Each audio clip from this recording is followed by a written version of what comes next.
It was supposed to be a perfect day, a day that felt like the world had pressed pause and let the sun shine just a little brighter. The park was alive with the sounds of children laughing, running, and playing. Maria, a 6-year-old girl with sparkling eyes and a smile that could light up even the darkest days, was having the time of her life. She loved being at the park, surrounded by colors and laughter. Her wheelchair, which was part of her life every day, never seemed to matter here. To her, the playground was a world of magic, where she could swing high into the air and forget the limitations she sometimes felt.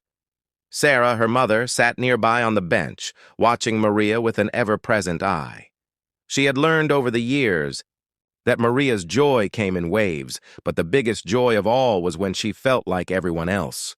Just another child on the swings, her laughter blending with the others. Maria was a fighter, even at such a young age, and Sarah was there to help her fight for every moment of happiness.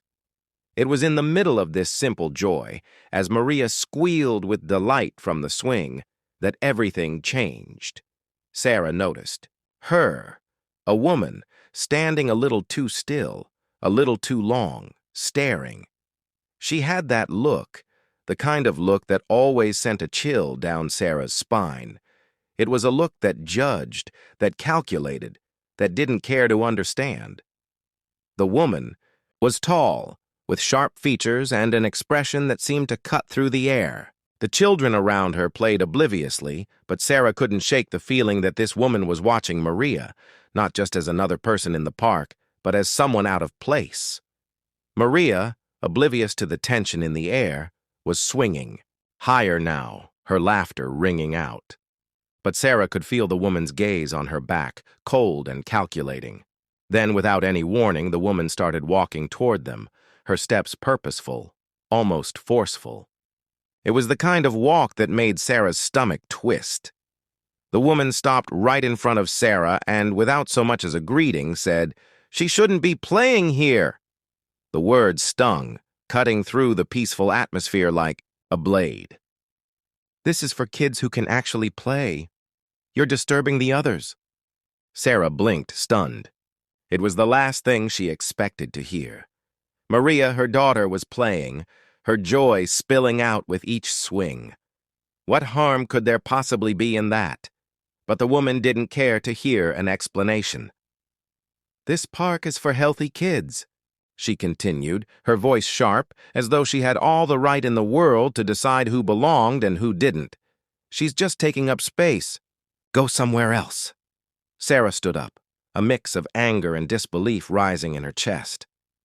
"My daughter has every right to play here just like any other child," Sarah said, her voice shaking with a mix of frustration and hurt.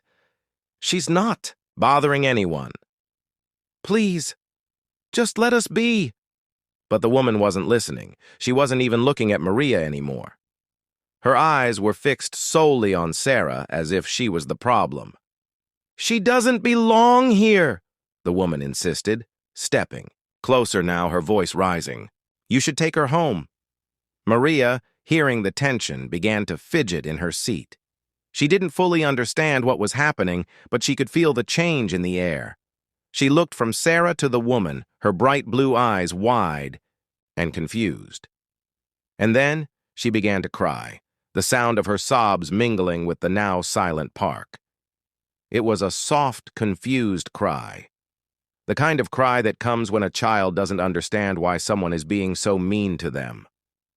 Sarah quickly reached over, gently placing a hand on Maria's arm, trying to comfort her. But the woman's words had already begun to dig into her daughter's heart. As Sarah tried to calm Maria, explaining that everything was okay, the woman's patience seemed to wear thin. Her lips curled into a smile, but it wasn't a kind one. "I'll just make it easy for you," she sneered. Without warning, she lunged at the swing that Maria was sitting on and yanked it violently. The force sent Maria tumbling to the ground, her wheelchair spinning away from her. The sound of the crash echoed through the park, the silence that followed deafening. Everything seemed to slow down in that moment.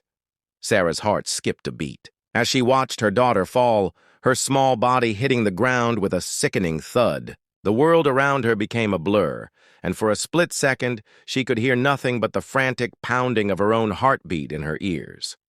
Maria cried out in pain, her tiny arms flailing as she tried to push herself up.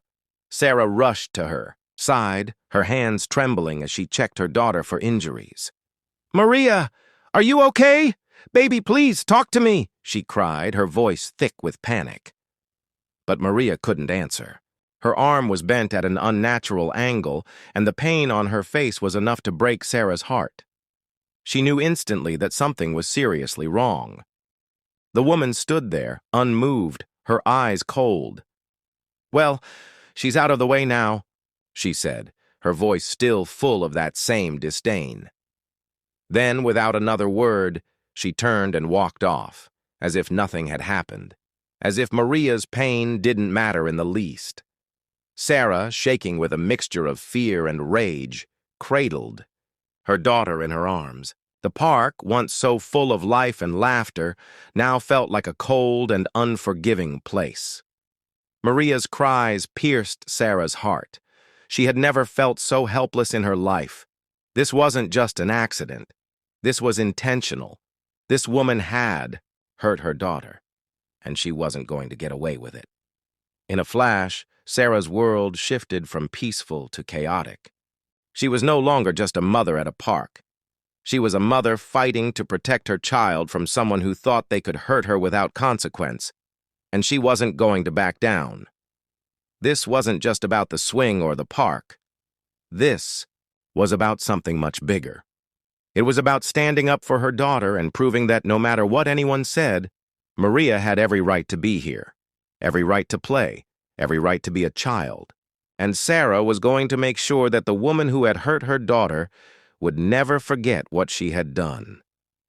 The fight for justice had just begun.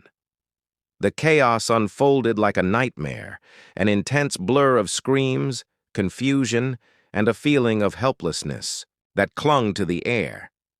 Maria's cries filled the park, echoing in Sarah's ears as she tried to assess the damage.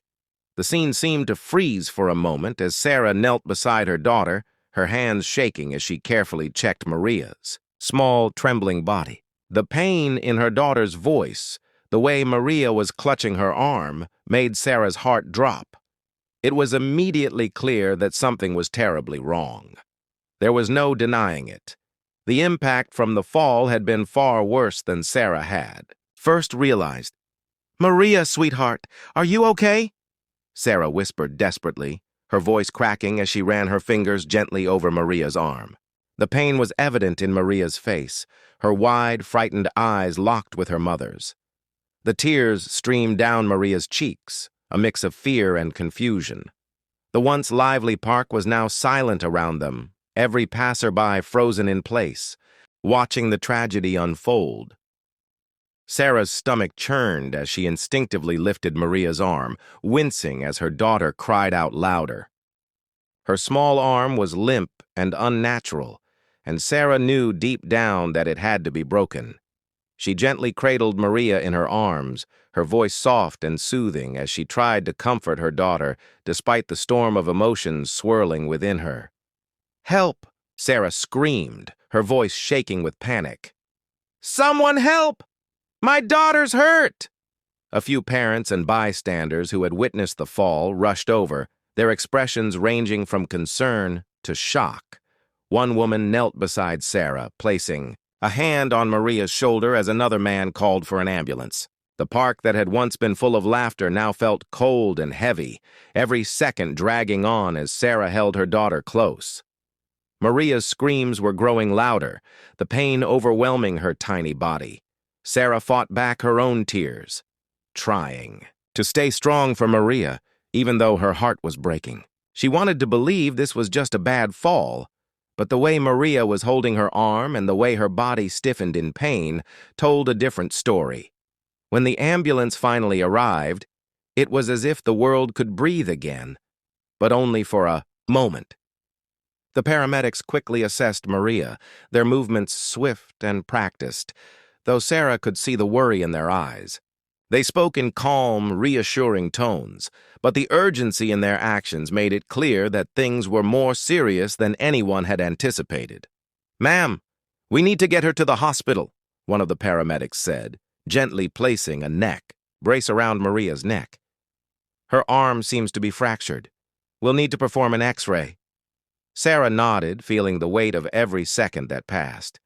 She followed the paramedics as they carefully placed Maria onto a stretcher, her daughter's cries still echoing in her mind. She wanted to scream, to ask how something like this could happen.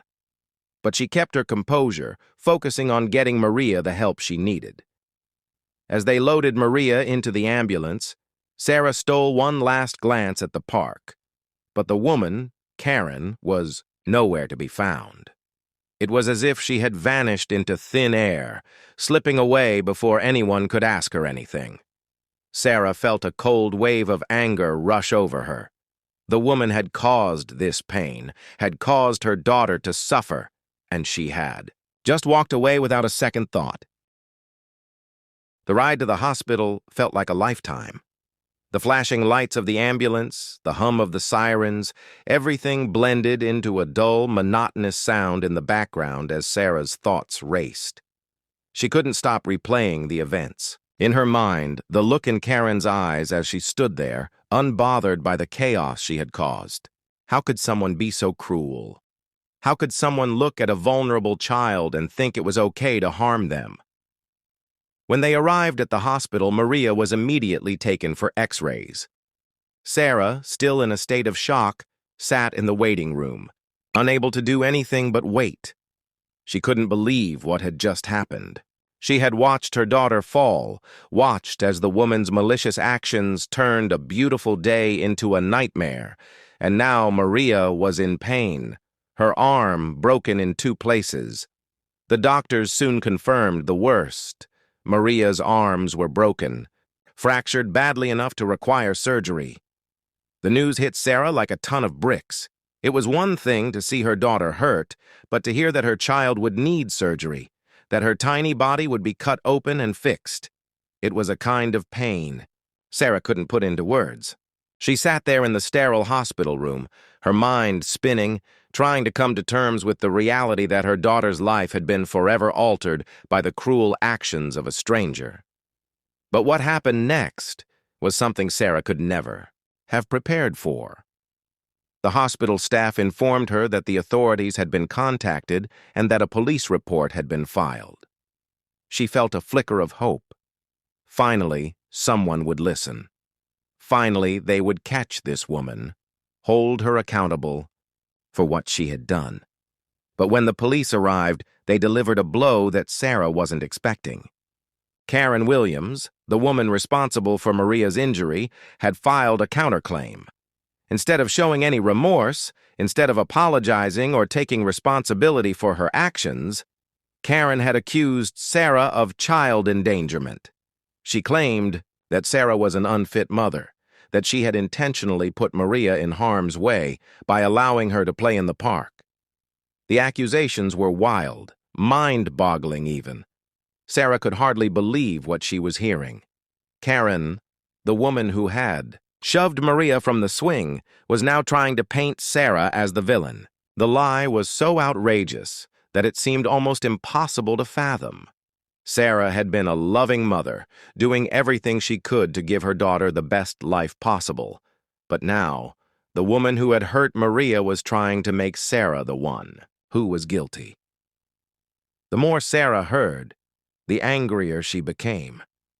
How could anyone twist the truth so thoroughly? How could Karen stand there and look people in the eye, accusing Sarah of something she hadn't done? The pain in Sarah's heart, both physical and emotional, grew stronger with each passing moment. She had watched her daughter suffer, and now she was being dragged through the mud by someone who had no conscience. But Sarah wasn't going to let this go. She wasn't going to allow Karen's lies to define her or her daughter. No matter how hard it got, no matter how long it took, Sarah was going to fight. She was going to prove the truth, and she was going to make sure that Karen would never get away with what she had done. The battle had just begun, and Sarah was ready to take it all the way to the end. The aftermath of the incident unfolded like a storm that Sarah couldn't seem to escape. Every day, the weight of her daughter's broken arm and the cruel accusations hung heavily over her. It wasn't enough that Maria was in pain, recovering from a fall that should never have happened. It was the unrelenting pressure of fighting not just for justice, but for the truth to prevail. As soon as Sarah learned about Karen's counterclaim, accusing her of child endangerment, she felt a mixture of disbelief and fury. How could this woman, the one who had hurt her child, now have the audacity to turn the tables? Sarah wasn't just fighting for her daughter's health anymore. She was fighting to clear her name. The woman who had caused so much damage to their lives now seemed determined to destroy everything Sarah had worked so hard for. The legal battle ahead was daunting. Sarah was no legal expert. She was a mother, a woman who had always put her child's needs first, not someone versed in courtroom strategy. The weight of it all felt overwhelming, and at times Sarah didn't know how she would keep going. The first few weeks were the hardest, getting everything in order for the trial, meeting with lawyers, trying to stay strong for Maria. But the more she spoke to people, the more she realized something. She wasn't alone.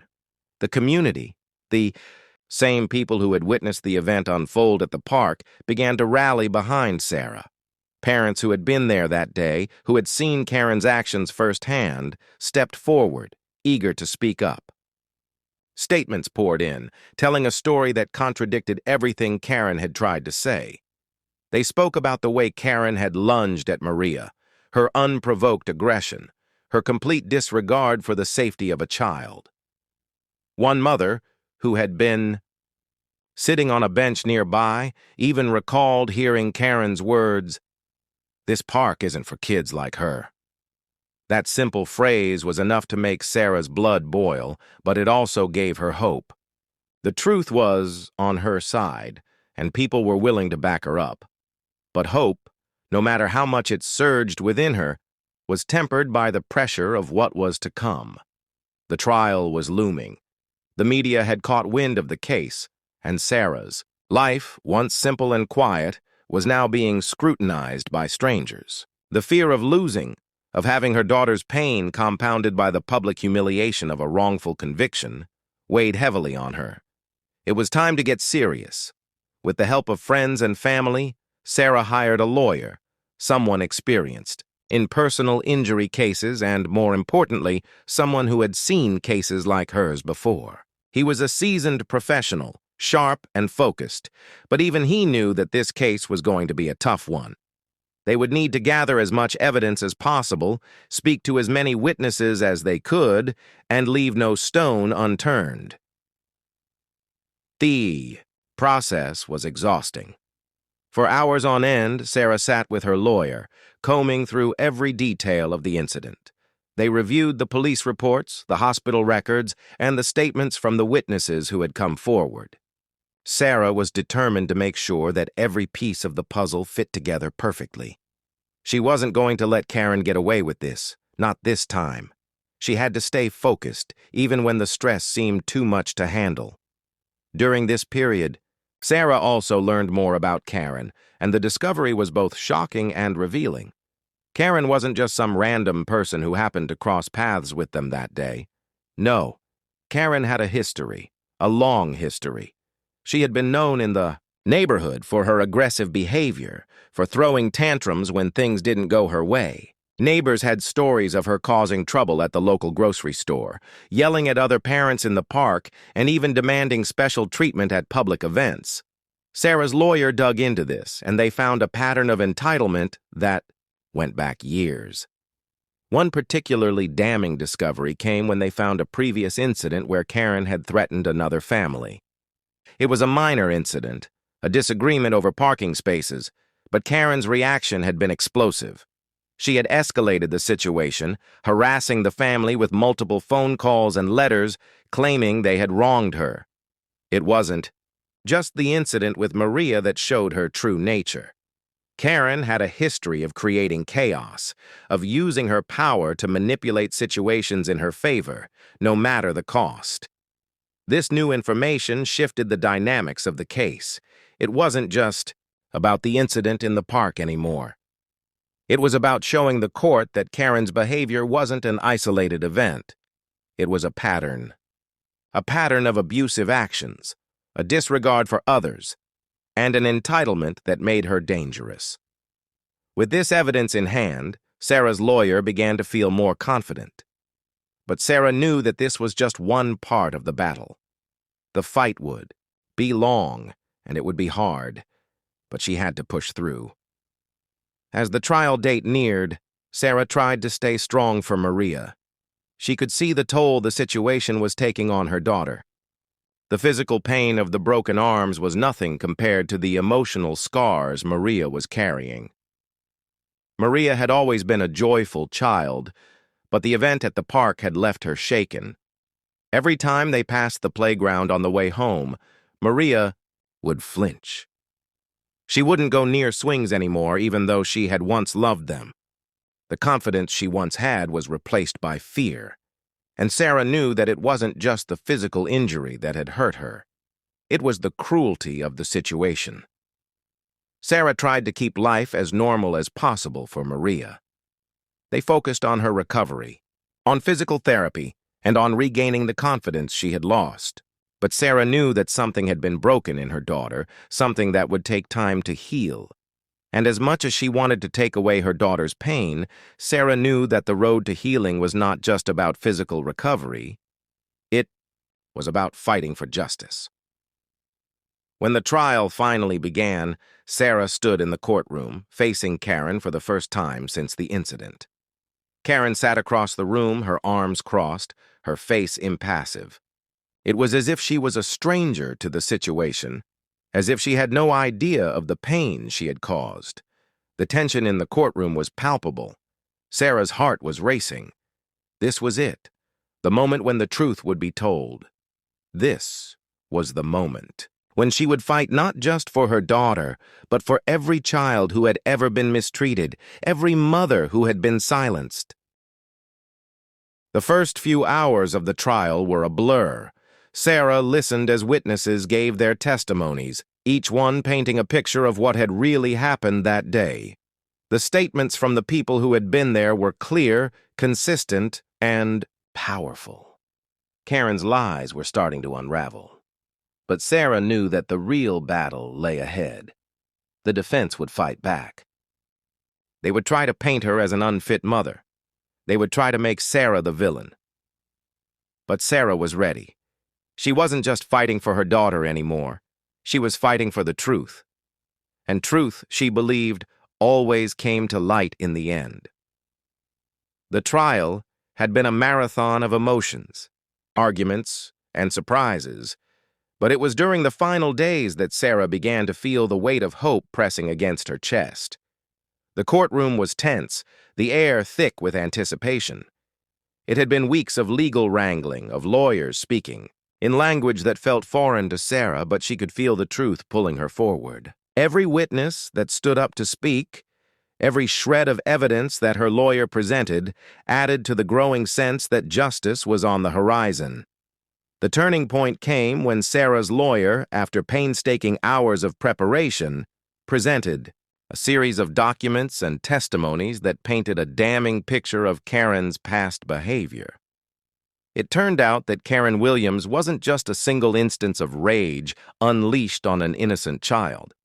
No, she was a repeat offender, someone who had a long history of aggressive and unreasonable behavior.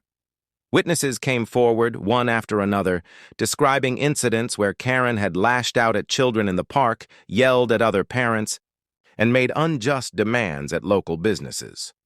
There was one incident in particular that stood out, a confrontation at a community event where Karen had verbally attacked a family for allegedly cutting in line.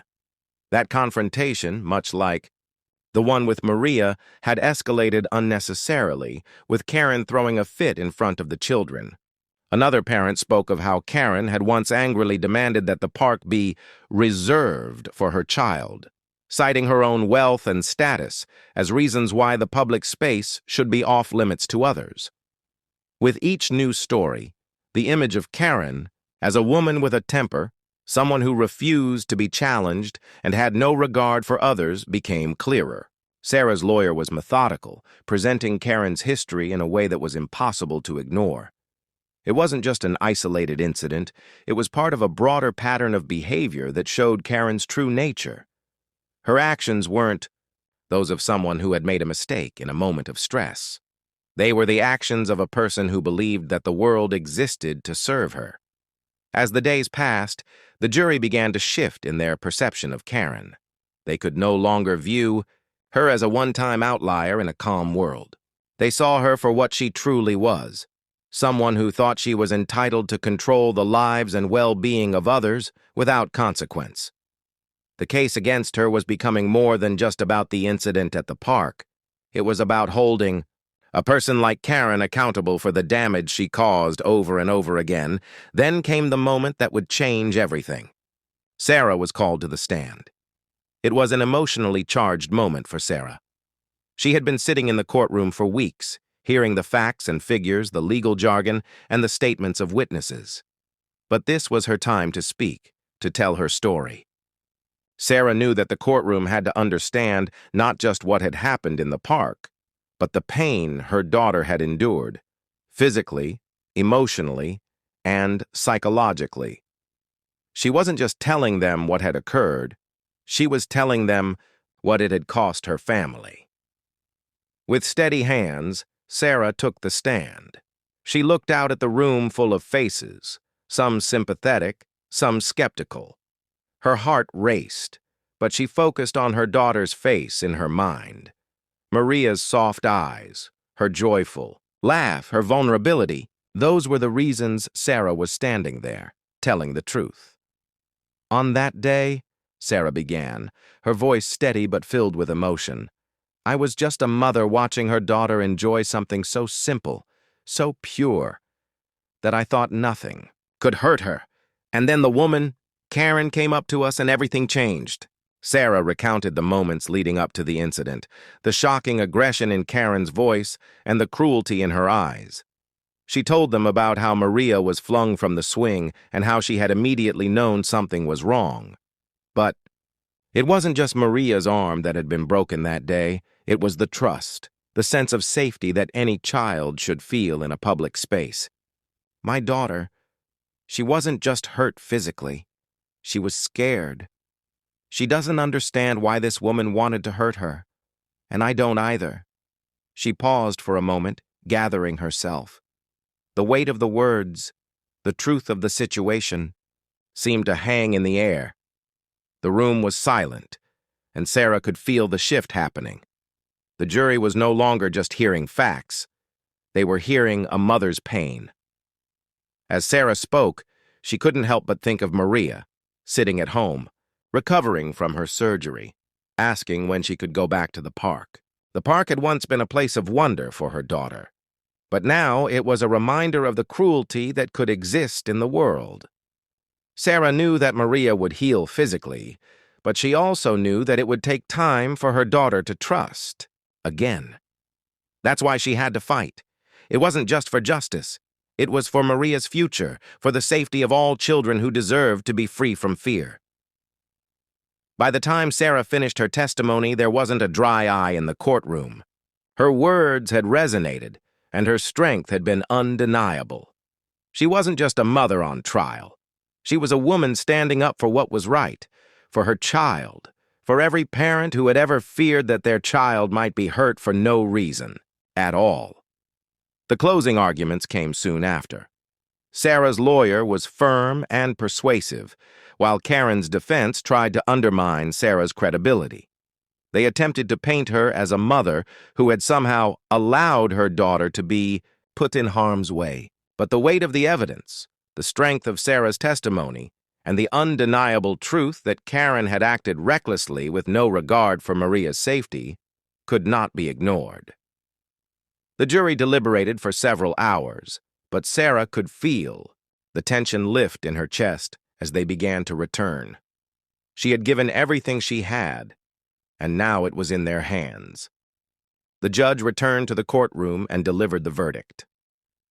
The defendant, Karen Williams, is found guilty of reckless conduct leading to injury. The claims of child endangerment against Sarah Peterson are dismissed in their entirety.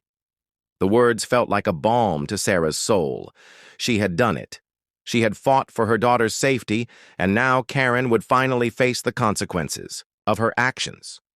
The courtroom erupted in murmurs of disbelief and relief. Sarah's lawyer offered her a small smile, but there were no words that could truly capture what Sarah was feeling at that moment.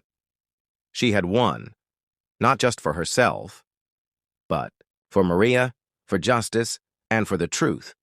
But the victory didn't come without cost. Maria's recovery, both physical and emotional, would take time. But as Sarah watched her daughter slowly regain the confidence that had been shaken that day, she knew that they had made a difference. Maria wasn't just healed by the verdict. She was healing day by day from the trauma of what had happened. Maria had shown Sarah a level of resilience that Sarah hadn't known was possible. She had her daughter back, and together, they would face whatever came next.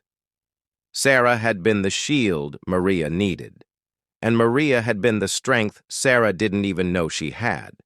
And as Sarah watched her daughter once again playing at the park, this time with a little more caution, but also with a smile on her face, Sarah knew that no matter how many battles lay ahead, they would face them together.